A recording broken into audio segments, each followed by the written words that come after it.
Fanaiky kosa ny teo anivon'ny fikambanana Fizafatao fa Andriamatoa Maranty Jean de Dieu no filohan'izany fikambanana izany rehefa nisy ny tsy fifankazahoana tsy fividivikevitra ihany koa teo anivon'izany fikambanana izany. Lova Ramanatsoa Tsirakoto Arsan no mitondra ny antseprim-baovao.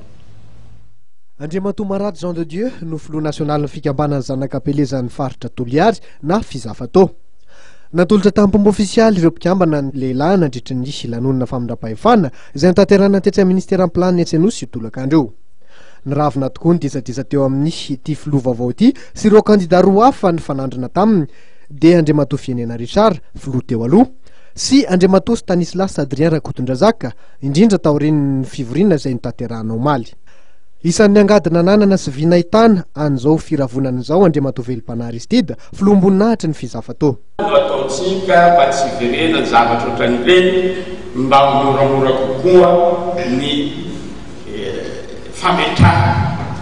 Za tsy haiko moa fomba ahoana nanao azy fa fametrahana ny filoha ny fikambanantsika amin'ny manaraka ao satria fa mivoatra raha taloha ny moramora ny fagnahina zao izy fa mety manateratera ka anisany dinisa tsy maintsy aroso amintsika ohatran'izao fivoriana zao zay dinika ataon'ny birao momba izany fanatsarana ny sata ny fikambanana izany. Fantatra nandritra ny fotoana ary fa Andriamatoa Stanislas Adrien Rakotondrazaka no filoha lefitra ny Fizafatao. Mbola iroso amin'ny fividianana mpikambana ny birao maritra kosa ny fikambanana ato.